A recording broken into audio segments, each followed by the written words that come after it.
Why don't we begin? So it's my pleasure to introduce this week's CVR Vista Research Seminar speaker, Phil Kellman from UCLA. So many of us are very familiar with Phil for his incredible breadth of research in many areas of perception, but not only perception, but as was mentioned, learning, development. Phil is a distinguished professor and chair of the cognitive area in the Department of Psychology at UCLA.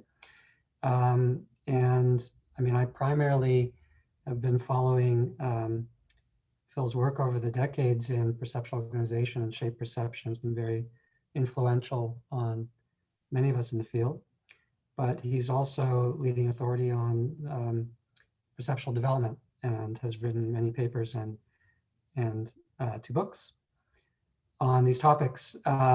Is also a pilot, as I recall, so a Renaissance man, and has done some research and applications research related to aviation.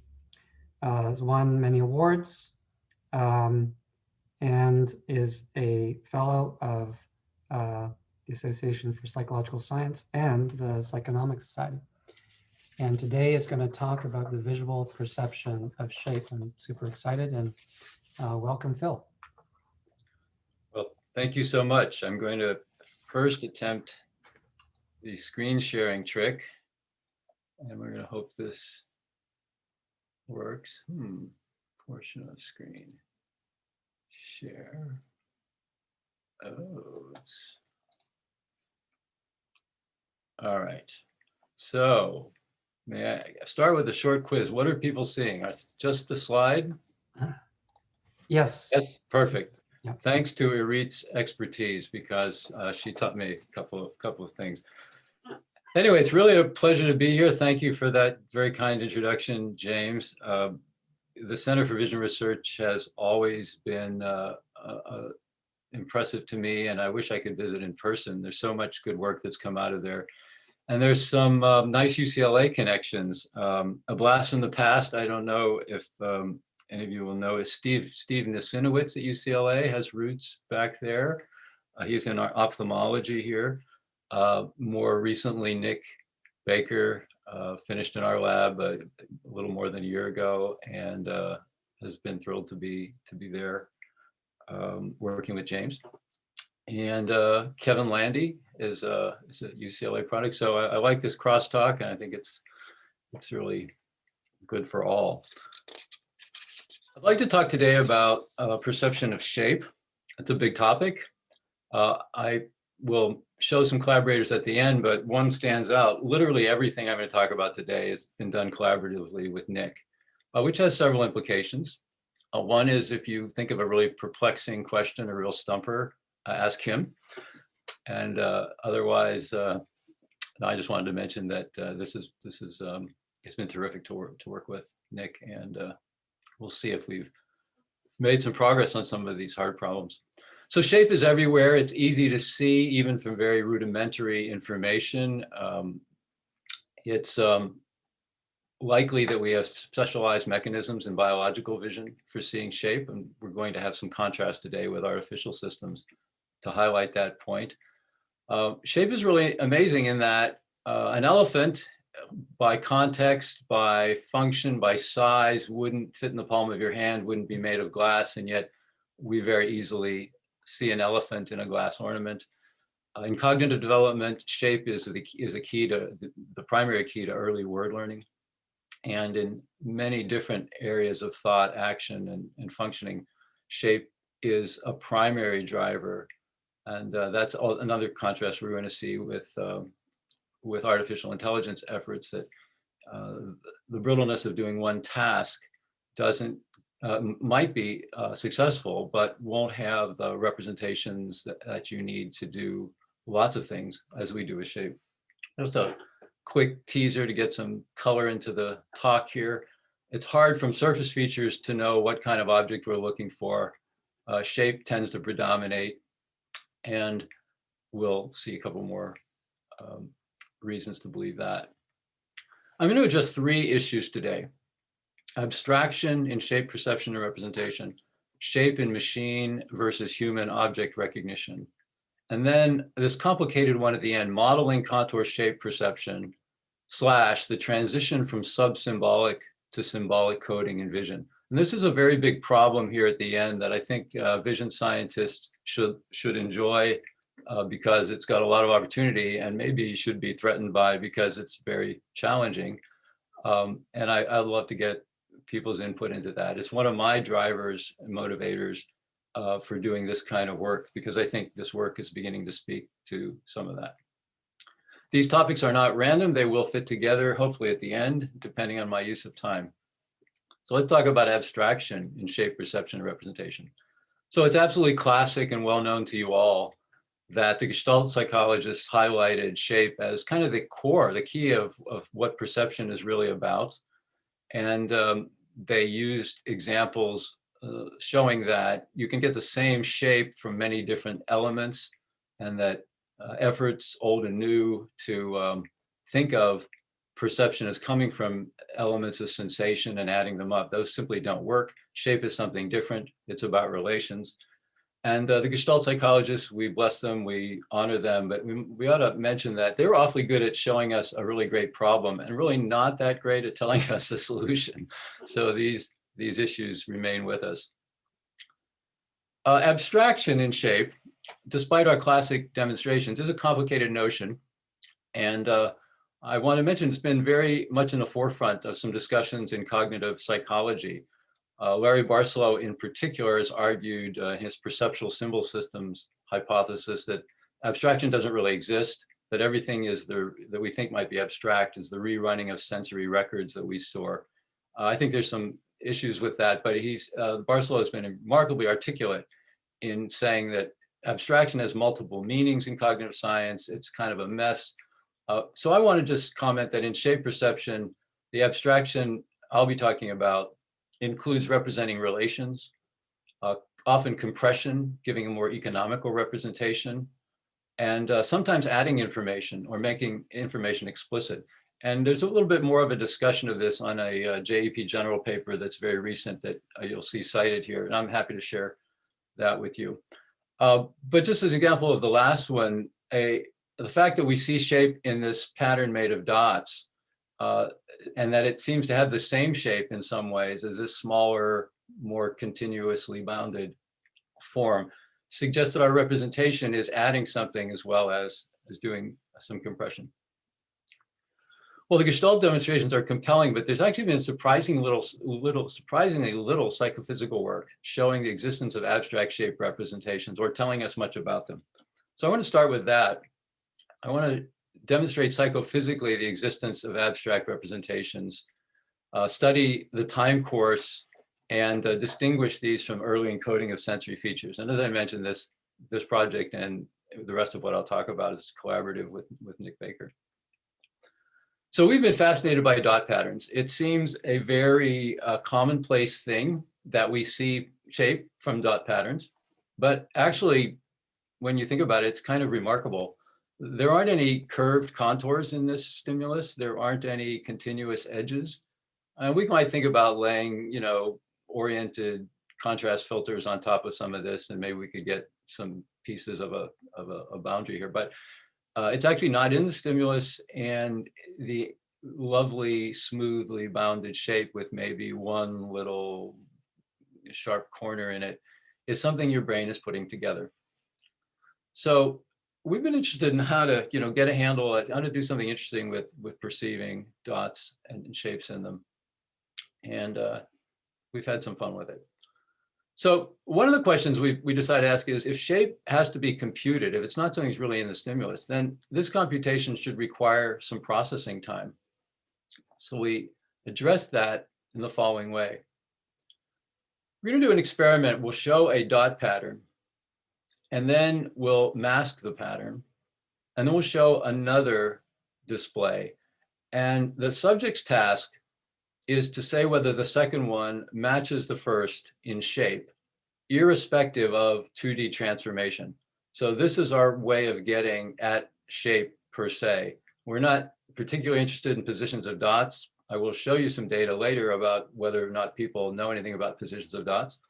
But we can rotate the shape, we can scale it, we can translate it, or give it with no transformation. And this is a case where the correct answer is yes, it is the same shape. Here's a case where it's no, it's not the same shape. So when we vary the time, we're going to go between 30 and 400 milliseconds of this first display. And then the second display stays on as long as, oh no, it's 1,000. It's a second people respond. And here's what we get.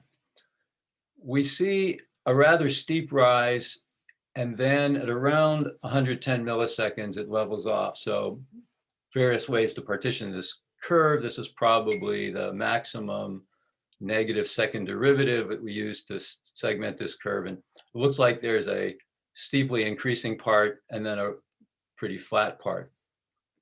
Interestingly, if we look at this by separate transformations, we pretty much get the same curve. There's, for some reason, the one with no transformation is a little higher, but everything else is pretty much showing the same pattern, whether the second display was rotated, scaled, or translated. This gives us a lot of confidence that we are getting at what we're trying to get at. So can we find psychophysical evidence for abstract shape representations? Well, their ability, subjects' ability to compare shape across transformations gives some evidence of this. And how much processing time is needed? These things seem to take about 110 milliseconds to form. I'm going to go pretty quickly through the second experiment. It's just to ask a pretty obvious question. Well, if it takes 110 milliseconds to get abstract shape, maybe it just takes 110 milliseconds to get anything out of a display. Some of you who are familiar with the object recognition literature know that we actually can get things much more quickly sometimes. But we asked in the second experiment, can we even register the positions of these dots in less than 110 milliseconds? So maybe our acquisition curve there was not really about abstract shape. And we also would like to tease apart this encoding of basic sensory features that are given from abstract shape.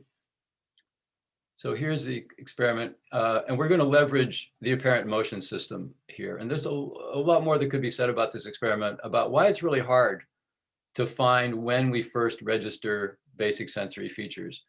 For example, if you use a mask, you obliterate them. So there's some hard problems here. But we, in this case, gave a first pattern, and then that was always for 30 milliseconds, and then a 10 millisecond blank interval. And then either the same pattern, or we scaled it or rotated it. And subject's task was to say whether it had been scaled or rotated. And if it had been scaled, did it get bigger or smaller? And if it had been rotated, did it go clockwise or counterclockwise? The results were pretty obvious. Just for comparison, we put our shape comparison performance at 30 milliseconds, which was absolutely a chance. People can't do that. But for this task about telling whether the dots in 2 frames, the first one's shown for only 30 milliseconds, whether they were moved in some way, whether they rotated, scaled, people can do that better than 90% in 30 milliseconds. So that's just a quick reality check. We can get a lot of information out of a stimulus in a shorter time than it takes us to get abstract shape. So the last experiment in this series asks a really important question from my perspective, and it's how important is abstract shape? And this is also relevant to some of these debates about, say, perceptual symbol systems. There are actually folks out there who believe we retain the sensory records of everything we've ever experienced, or at least a lot of it. And that's what we go back to. So when you think of an abstract concept like justice, we're probably rerunning a little video in our head of when we drove by the Supreme Court or something like that. It's actually, I think, quite different when we look at real perceptual processes. So we can ask, does the visual system encode and use abstract shape representations? And how does it really do with the sensory records? Do we actually preserve any information about local elements? So here's a fun experiment. We're going to show a dot pattern either for 30 milliseconds or 150 milliseconds. These times are picked because one of them should be too short for abstract shape to form, and the other should be long enough. Then a mask for 100 milliseconds, And then we're going to show a second display. The task in this experiment is for the subject to say whether any dots have moved. So this is really important. There's no mention of shape. We're not asking people to do shape. We're just asking them, did any dots move? And there's an objective correct answer to that question. Now, we have different cases, though. In some cases, the dots move along the shape contour, but we still preserve the overall shape. Sometimes the dots move in some random directions, and sometimes they don't change at all. And here's what we get. And I'm going to show you these data a couple different ways because I think it gets increasingly more revealing. Again, the task is, are the positions of dots in the second display the same as they were in the first? And we're going to show for 30 milliseconds, the red bars, 150 milliseconds, the blue bars. We're plotting accuracy for each of these three cases. So the first thing you can see is that 30 milliseconds, people are essentially a chance. They're 50% is chance, and that's what the dotted line shows. And then you get some funny things. When the dots do not move, people are a little better than chance at 150 milliseconds. The dots move randomly, that's detected reliably better than chance, but not great, but reliably better. And then oddly, when the dots move along the contour, people are worse than chance. And this is a reliable effect. Okay, well, this is not the best way to look at these data. So here's another try at it. Why don't we plot the response dots moved? And we're going to look at that for dots moving along the contour. So that will be a hit rate. Dots moving randomly, that's a hit. And dots do not move. If people say the dots moved when they don't, that's a false alarm. And now we still see a funny pattern that the 30 millisecond cases are all a chance roughly. And when the dots move along the contour, people are not seeing it very well. They're worse than chance performance. When they move randomly, they're a little better. They're better than chance performance. Okay, so let's actually get to the point about what these data are showing. If we actually plot sensitivity, we're gonna combine the hits and false alarms. What we really see is there's no sensitivity at all at 30 milliseconds, and there's no sensitivity at 150 milliseconds when you preserve the overall shape contour, but the dots move. People can't distinguish that from when they don't move. But they are better than chance quite a bit when the dots move and it changes the shape contour. So simple explanation, they're really not preserving any of these dot positions, even though we told them the task was, tell us if any dots move. They don't have that, but they do have the shape. That's the more enduring representation that we get. So to sum up, this experiment found no evidence for retaining specific dot locations, and at the time that was sufficient to form abstract representations, responding is governed by these abstract shape representations. So a quick summary, there's some psychophysical evidence for abstract shape representations. We can get at some of their properties. They take about 110 milliseconds to form, and it looks like we encode the shape automatically and aren't really in possession of the local features, by the way, which are crucial for getting shape in the first place. But that's not what your visual system wants to hold on to. Shape is really primary. So let's switch gears a little bit and look at a comparison of what humans do in machine object recognition. We're going to focus on deep learning systems. There's a good reason for that, and most of you are very familiar with this. In competitions to do object classification, deep learning systems have emerged as the clear winners. So other approaches in AI have taken a backseat, at least recently. And what we're getting, although this graph only goes to 2017, human performance is indicated by the dotted line. And so what we're hearing as a common description now is that these devices have superhuman object classification abilities. I'd be interested in which ones humans aren't getting right. But it's certainly clear that these deep convolutional neural networks are winning the ImageNet competition every year, which has 1,000 object categories, and are actually doing pretty darn good.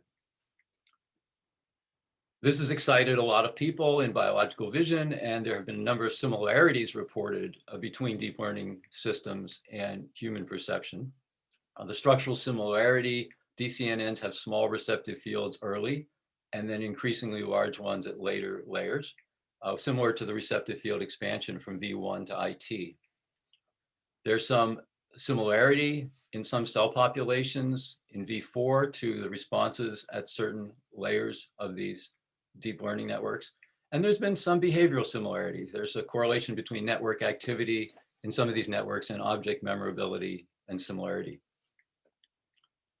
Of course, it's quite unclear what features of an object are useful for classification in DCNNs. And there's been maybe a lot of work on this, so that this statement is a little bit out of date. We are making a lot of progress on this, but there's just so many layers, so many connections, and some of what these networks are doing may not really even be intelligible to humans.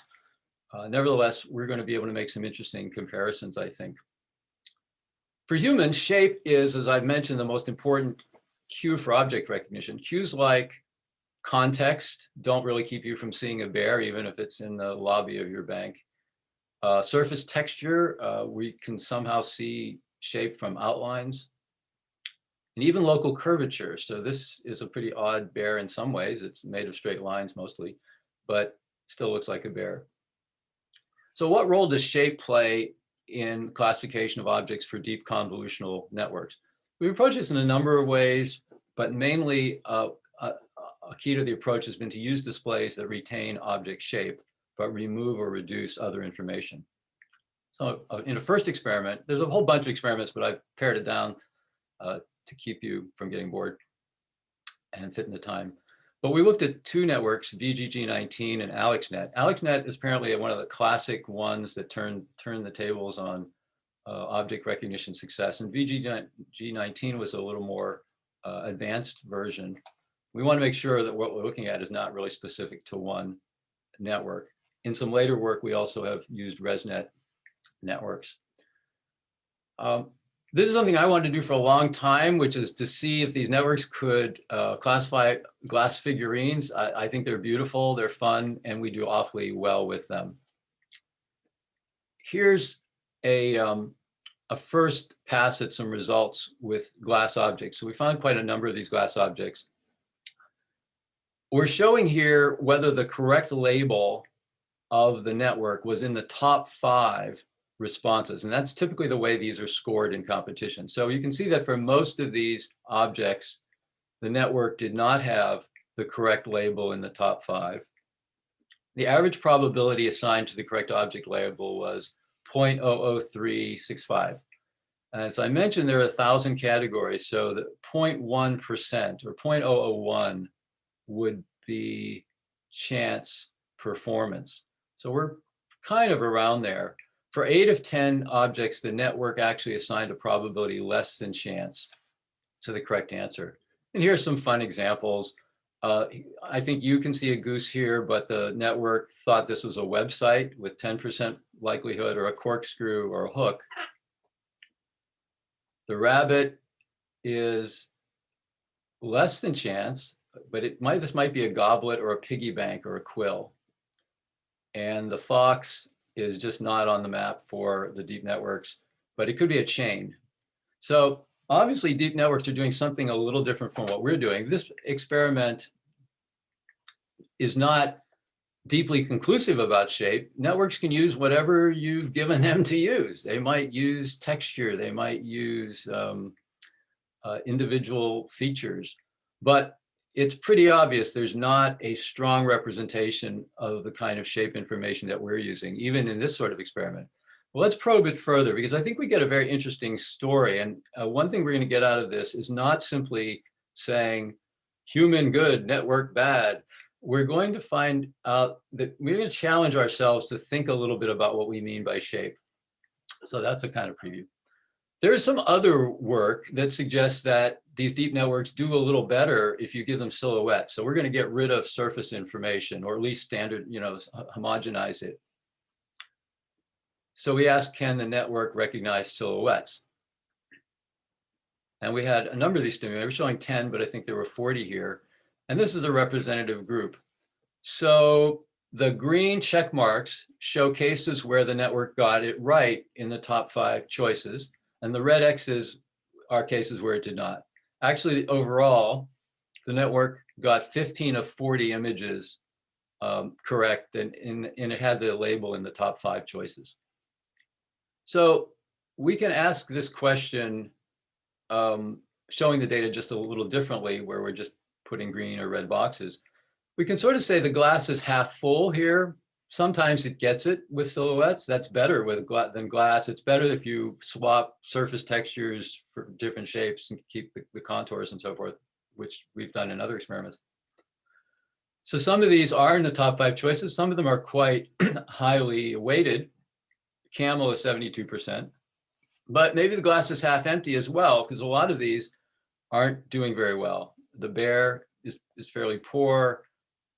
Guitar is not in the top 5 choices. It's a little better than chance.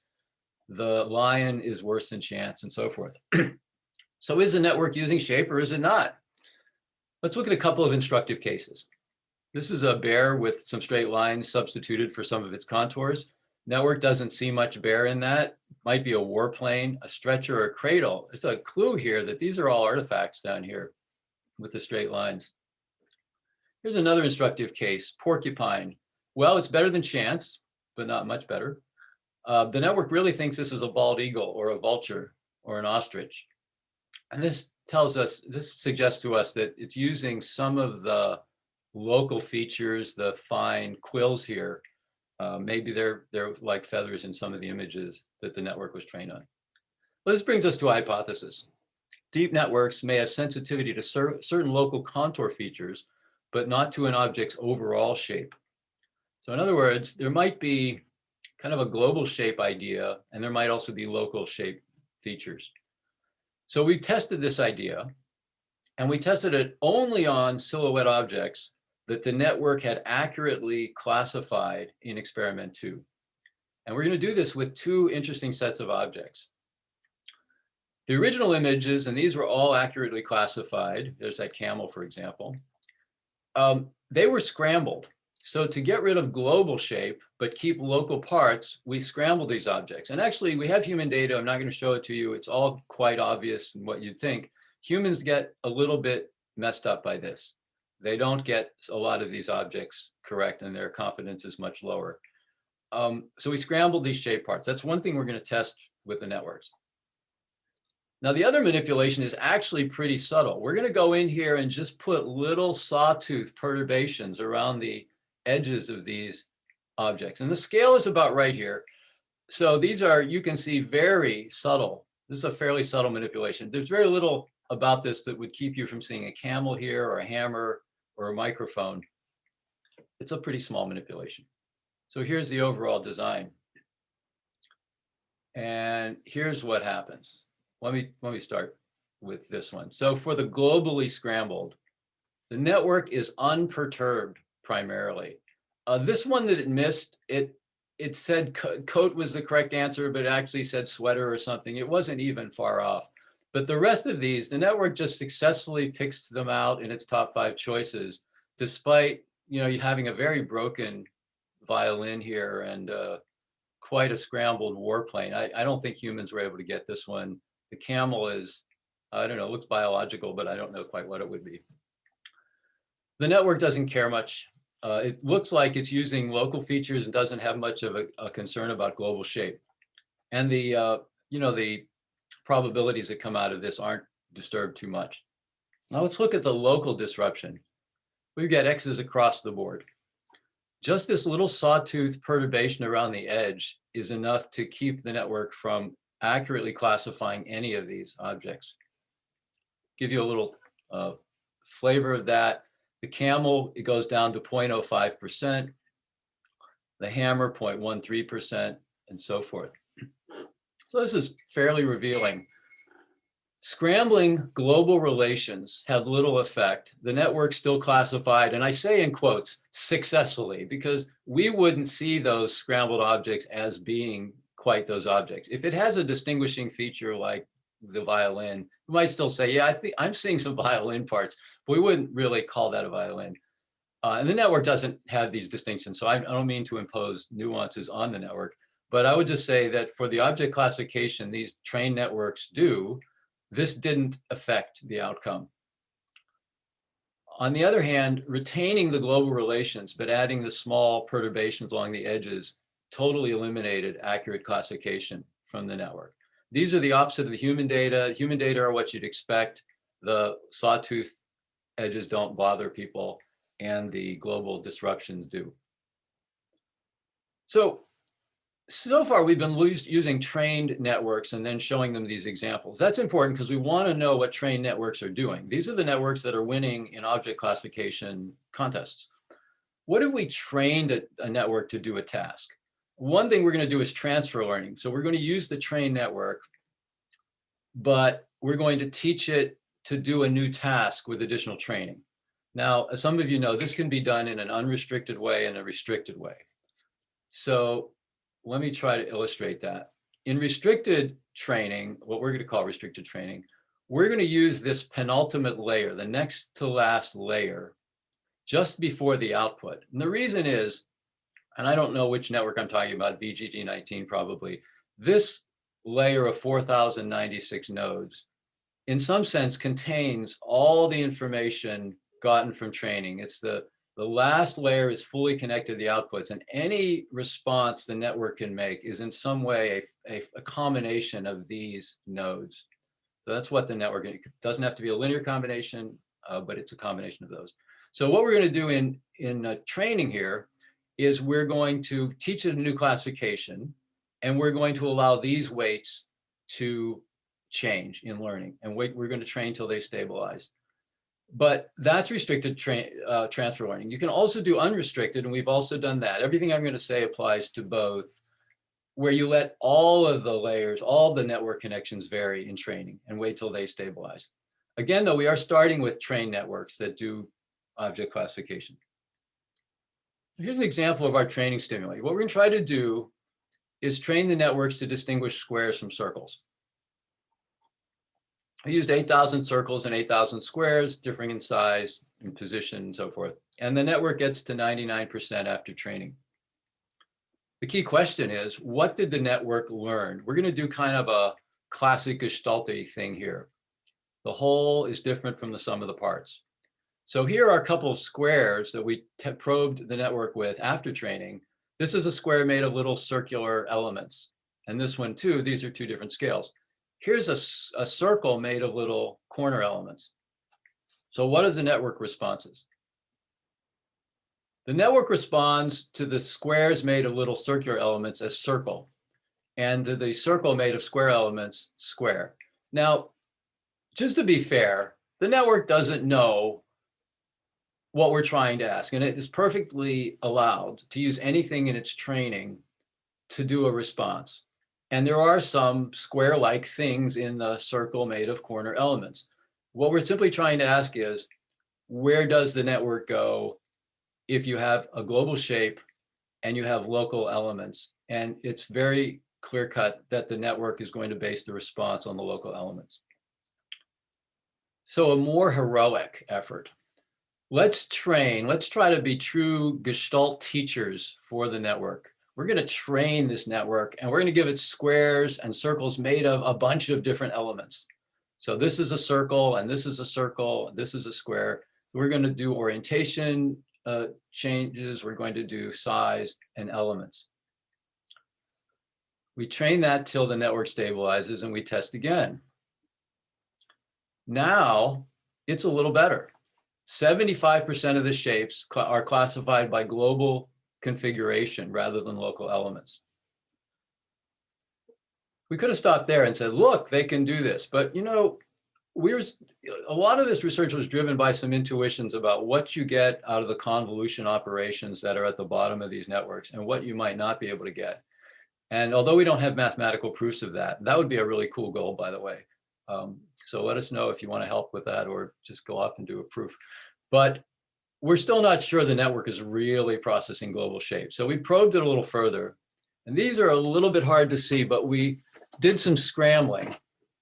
On the left, we see the unscrambled pattern. So there's a square made of little circular elements. And this network in the last experiment was able to say square with 96% confidence. There's a circle made of corner elements, and it had high confidence that's a circle. So everything on the left was gotten correct. But now we scramble these. We take these chunks and we put them in odd places. And we find that we're not disturbing this network at all. It's fine with sort of broken fragments of what were squares and fragments of circles, even if the overall configuration is something that's not very circular, maybe arguably could be just a square. But anyway, the interesting part is the network's not really disrupted by that. This suggests a hypothesis.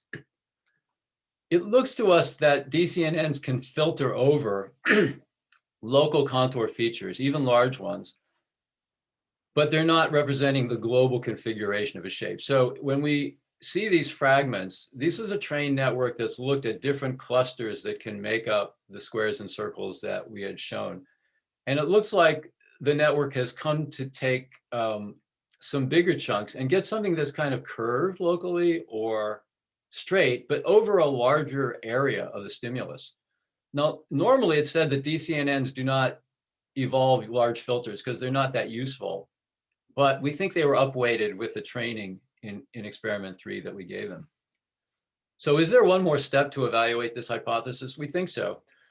This hypothesis would predict that a new image with features larger than the network has learned to filter over, that they'll be classified by feature. So if we blow this up even further, we'll get outside these kind of larger filters and we'll still find the network kind of doing something local.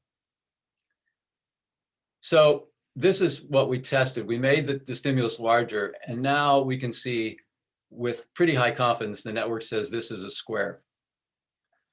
So let's sum up what we may have learned here. DCNNs probably do not distinguish the bounding contours of objects from other contour information. They do encode local orientation, and these are shape features. So this is where that challenge is there. What do we really mean by shape? And I think we mean at least two things. There are local configurations of contour, and networks can get them. And by the way, if you think about convolution operations and lots of nodes, you can imagine an orientation here and a nearby orientation there, and then some node will pick that up. That's very straightforward.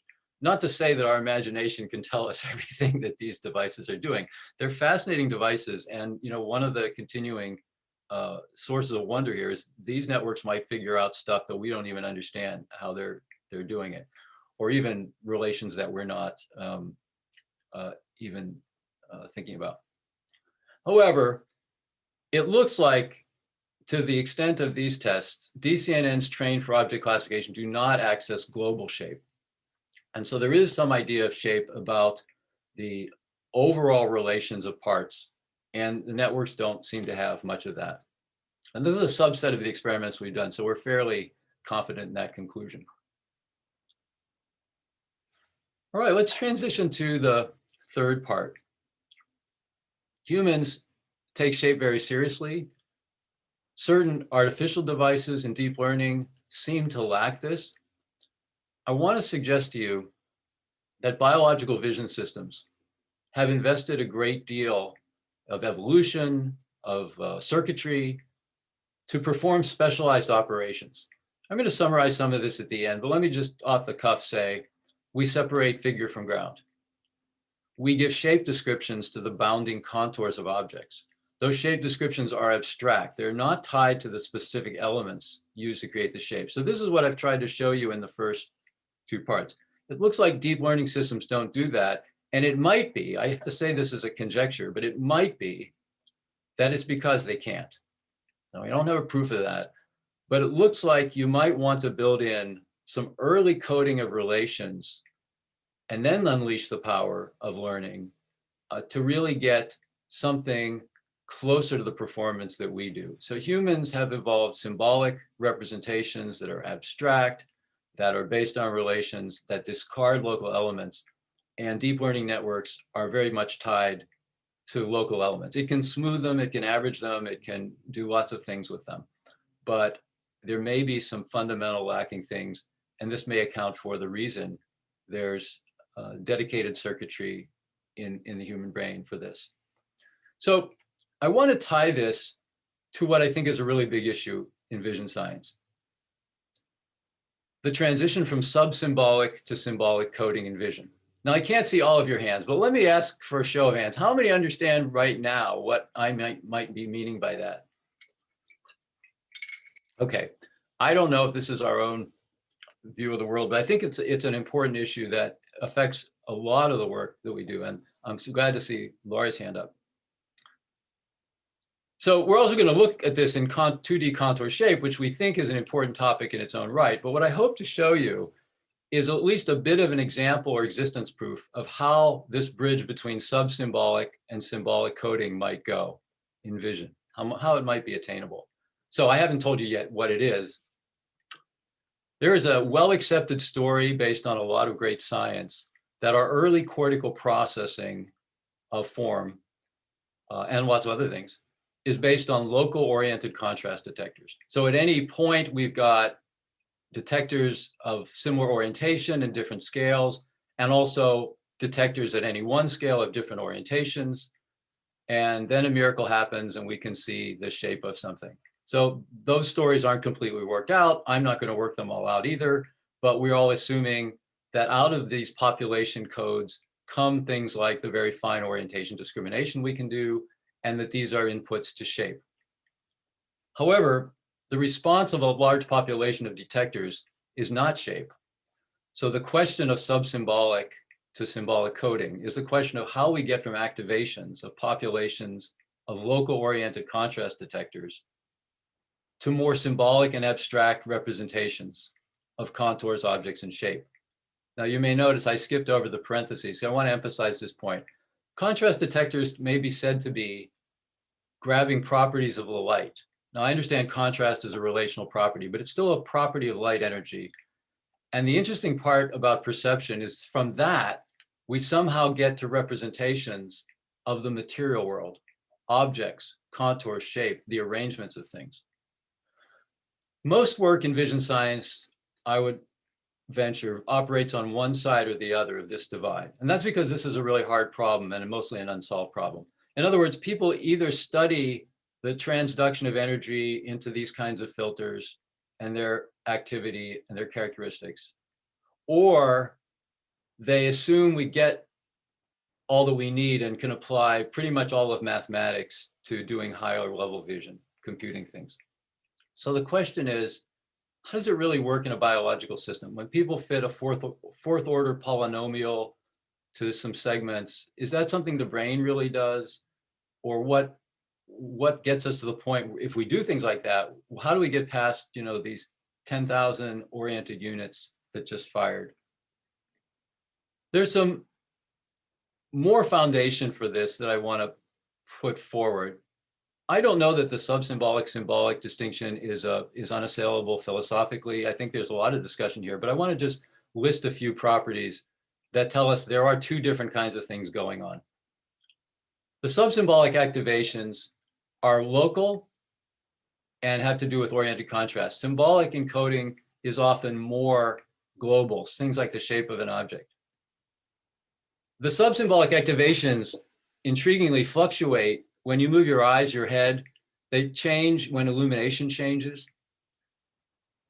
And as we showed in an experiment earlier, you don't retain a lot of these early sensory activations. You might get shape out of them and retain that. And that's why the symbolic encoding is more stable across viewing conditions. The subsymbolic activations are quite transient, and the symbolic encoding tends to be more durable. It's not one thing. Your view of a table might be more detailed a moment later than it is 10 minutes later, but generally your more durable representations are what I'm calling symbolic. The abstraction I'm talking about appears to be a property of the symbolic encoding.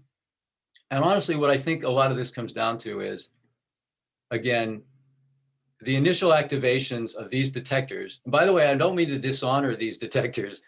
What they do is the foundation for everything we get later. But the question is, how do we get from here to there? These detectors are getting us properties of light energy. If you believe a wavelets analysis, they might even allow you to reconstruct the image.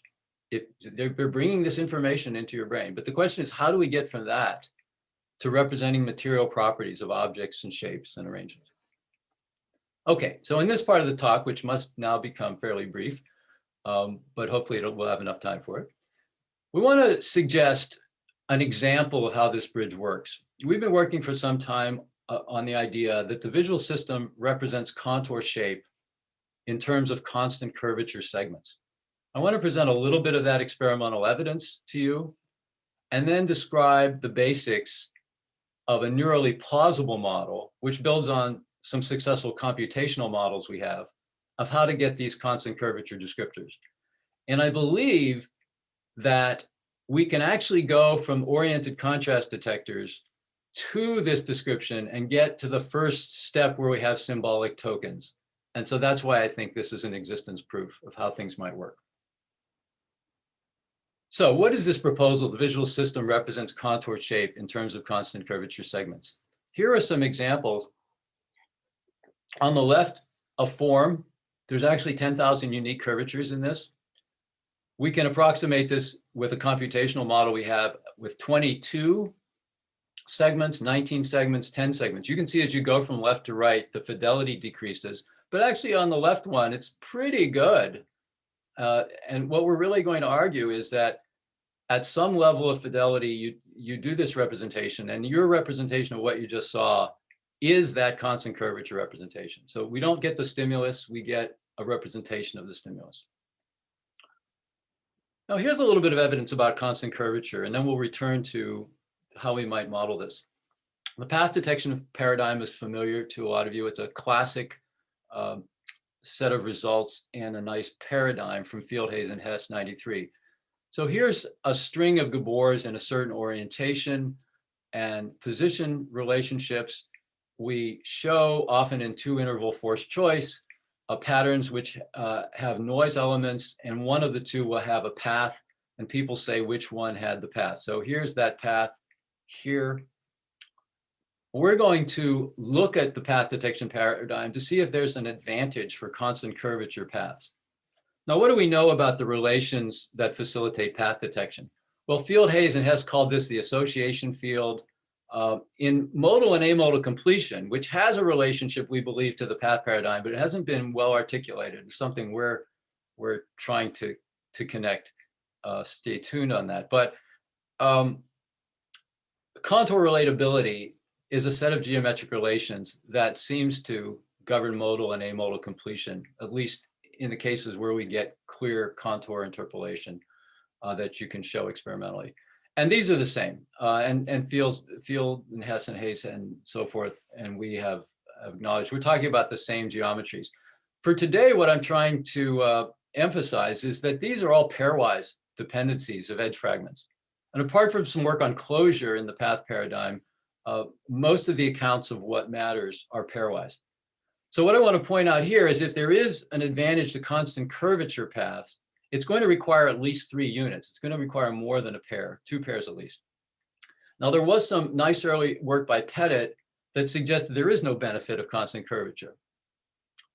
We're going to look at, by the way, what this will look like in our experiment, and I'll come back to Pettit.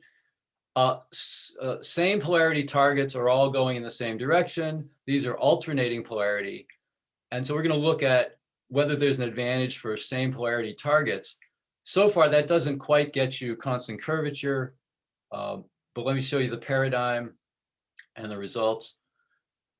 We're going to deviate from the standard path paradigm by showing you contour elements rather than Gabors, and we're going to show only one frame, and you do a presence or absence judgment of whether there was a path.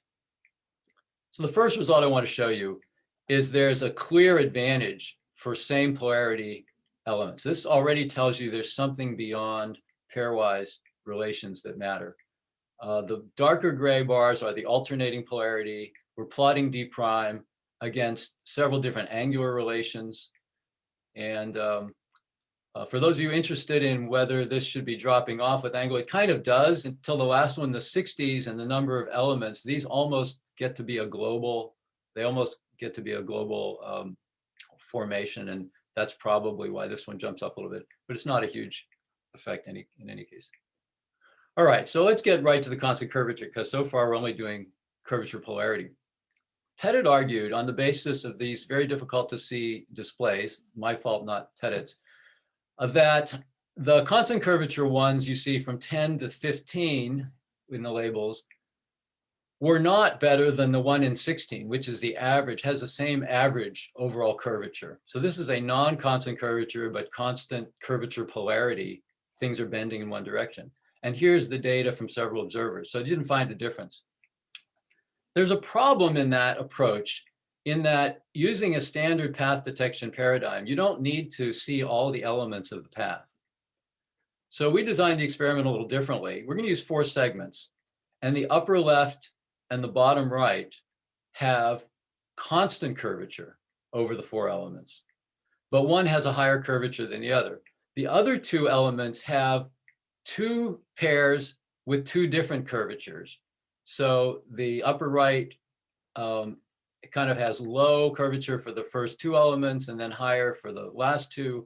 The bottom left has high for the first 2 and then low for the second 2. In any case, these are made so the displays on the 2 diagonals have the same average curvature, which is an issue in these. And so the paradigm also needs to be a little bit different because of the issue I mentioned of seeing the whole path. So we're going to do a same different judgment. After fixation, there'll be a display. It'll go away, another fixation point, another display, and then a mask.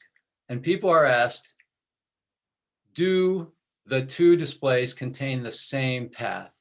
So you can't get this right. We designed the distractors to make sure you can't get this right just from having, seeing 2 or 3 elements. You have to really see the whole thing. And that's actually built into this design. So if you see just parts of any 3 elements doesn't get you a classification here. And now here's what you get. You get a distinct advantage for the constant curvature elements. What we're plotting is constant curvature high, curvature, constant curvature low, and mixed, not constant curvature, and D prime. And there's a very reliable advantage for constant curvature, whether it's high curvature or low curvature. Okay, deep breath. Different paradigm. There's actually several different paradigms that suggest the existence of constant curvature advantages in perception. This one I think is kind of fun. We're going to see if you can learn to segment a smooth contour into 2 parts. So here's a contour that is composed of 2 constant curvature segments. Can you locate the join point? Well, interestingly, our claim about constant curvature representation is this is the way the representation comes in from the stimulus. It's not about the parts, the natural parts of objects. That's a different literature.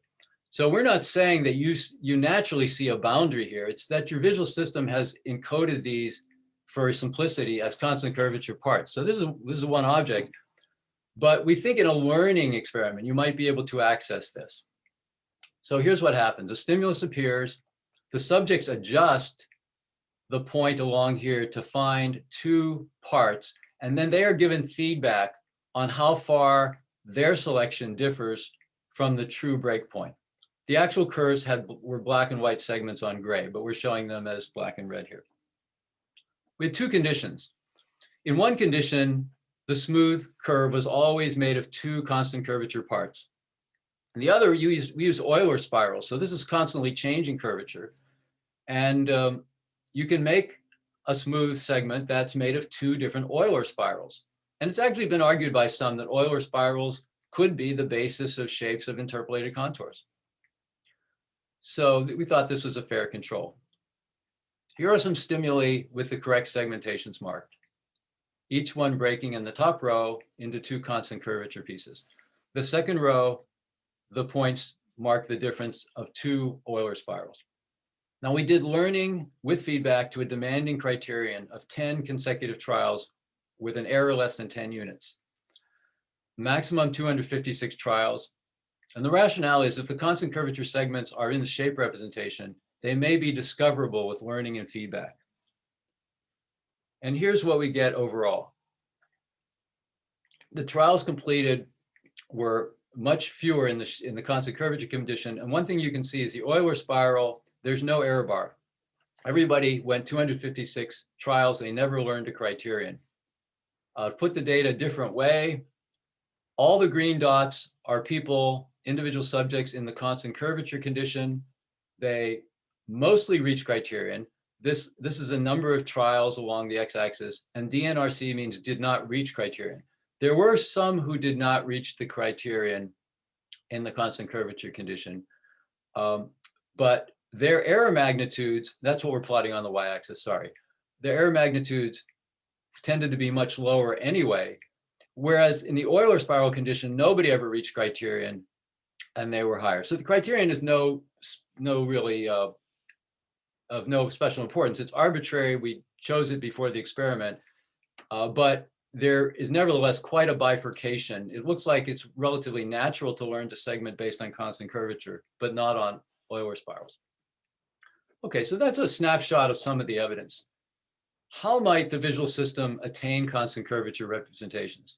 Well, we've worked on a computational model where we use the curvatures mathematically. So now we're on that part of the divide where in high level vision, we say, oh yeah, somehow your visual system gets that. So we can operate on that.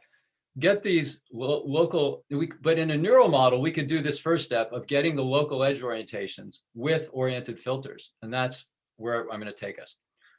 But from the computational model, I just wanted to tell you that we have a model that first of all segments. This middle step is mostly about inflection points, getting areas where the interval on one side of a point and on the other have different curvature, have opposite sign curvature. So that's a basic segmentation step. It has a free parameter W in here about how big of an interval we look at. And then once we've done that, we still are going to join some segments that may have been segmented if they have sufficiently similar curvature. And this has another parameter, actually I can point to those, which is about how different the curvatures have to be, specifically the curvature ratio.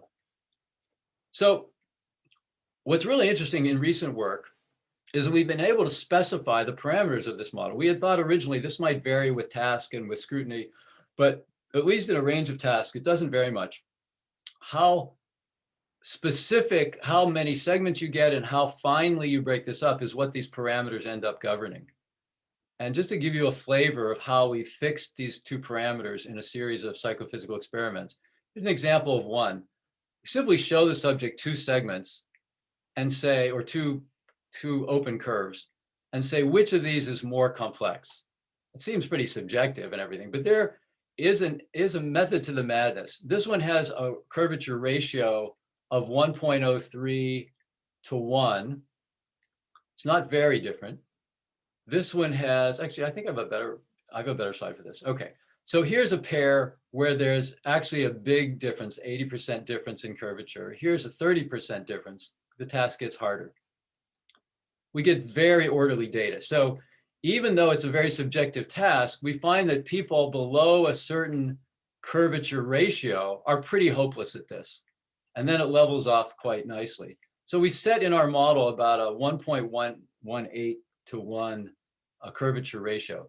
When we do that, we get very nice versions of the stimulus. And we have another way of estimating the other parameter. We get versions that look pretty good. And we've tested these in experiments. So I'm going to show you one quick experiment by this. I think I'm going to rush. I think I'm going to just pass that because I want to get to the last part. But they actually predict performance once we've set these parameters. I want to get to this part. How do we get a neural model here? And what about that transition from subsymbolic to symbolic encoding? We hypothesize that there are higher order detectors of linked oriented units. So these are these oriented filters tuned to a variety of turning angles and scales. We're actually postulating a new neural detector that is operating in parallel across much of the visual field. It has variation in scale, turning angles, and let me go back. And the way we're building these is currently from the Escobors used in modeling by Hiker et al. And what you end up is you're getting a multi-scale filtering of contours. Now there's some simplifications here, like how do all the different orientation detectors with 20-degree bandwidths get you the exact orientation? So we're simplifying a bit, but we are using basic oriented units that are the best positioned along the boundaries of shapes. The steps here are that these arclets capture the turning angles, which is a proxy for curvature. These link up along the contour when they have the same turning angles. And this is really important. We fit a curve at different segments by arclets of different scales. So we're always asking, what is the biggest, the coarsest scale that captures the curvature? And when we get these regions of constant curvature, these become symbolic tokens. These become the tokens in a symbolic code. So we end up with the constant curvature segments and the join points represented in an object-centered framework. So this is a lot, and we could talk more about it. Some of this is work in progress, but I want to draw your attention to one really interesting property of this. You might ask, if we're saddled in human vision with straight oriented detectors, aren't we going to be clunky with curvature? Aren't we going to be impaired? Is it a drawback or a limitation to code curvature with straight units and their turning angles? But actually, there's a hidden advantage here. Here's a real fun question for vision scientists. Why are these objects seen as having the same shape? Well, there's a standard story about this in computer vision and human vision.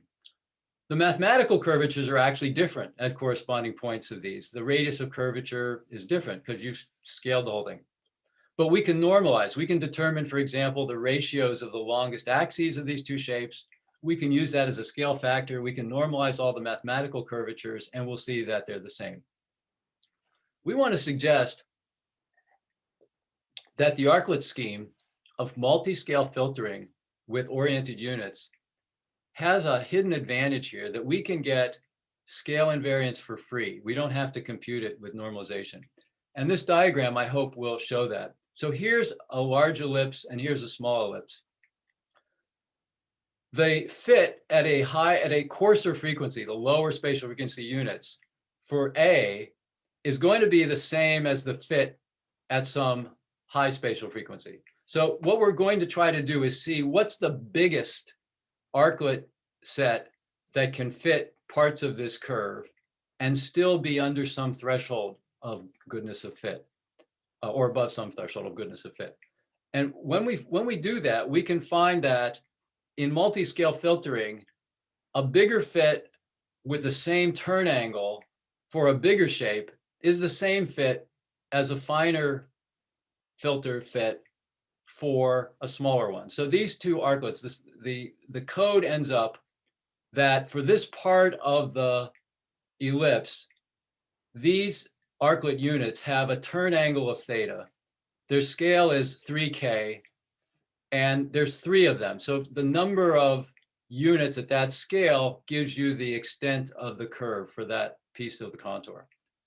If we look at the smaller one, again, we have 3 units. We have a scale now that's K. This one's a third. These elements are a third the size of these. And the turn angle again is theta. It's the same one. And this is because, this makes sense because these kinds of units are known to be self-similar in primate vision. So the description of the contour segments at the largest scale that fits is where we can get a scale invariant code. And so when we look up here, there is a shape-specific code for the big ellipse and for this part of it, which is theta 3K and N, and this other one is theta K and N. But if you just drop out the size parameter, the K and the 3K, the scale invariant code is just sitting here. This is directly a consequence of finding the biggest units that fit. And so we get scale invariance for free. So this is not all worked out, and working with the neural units, believe me, it has its challenges, but it looks very plausible. And by the way, I've so far only given you an example of 2 things that are the same shape. So we want to know, since we're coding lots of contours that aren't really constant curvature into constant curvature segments, you might imagine that's where some of the residual effort is going on, and that's great. So that might be a really nice property of this, but in general, I want to suggest that constant curvature coding looks like something we do to get contour shape. And there's a very nice bridge here between the basic oriented units and how we might get symbolic tokens, at least the first step. And then once you're symbolic, you can be off and running, and maybe the brain has wondrous capabilities to use lots of different procedures, but it's an existence proof of how that step might work. Okay, let me sum up, because I've hit you with a lot of stuff. Human perception of shape produces abstract representations. They're very versatile. Current AI approaches don't do that, as far as we can tell. And I would argue that biological vision systems dedicate a lot of effort, a lot of circuitry to things like segmentation, figure and ground, contour and surface interpolation to fill in gaps, and even seeing the shapes of dots. This is because these representations really help us. Better artificial systems may combine some early relational coding along with learning methods, and they might begin to achieve some of the power of biological vision. The second part of the talk suggested that constant curvature segments have a special status. This coding may be achievable from higher order arclet operators, neural operators that are linked oriented units. And there may be an advantage of coding curvature by units of finite length. And that's because the scale invariance property drops out of it for free. There may be some other advantages as well. But maybe the biggest point of the talk, and an unfinished project for sure throughout vision science, constant curvature segments that connect early filters to tokens of curvature may provide an example of this bridge between subsymbolic and symbolic coding, which I think is high priority in our field. Thank you very much. Awesome. Thank you so much, Phil.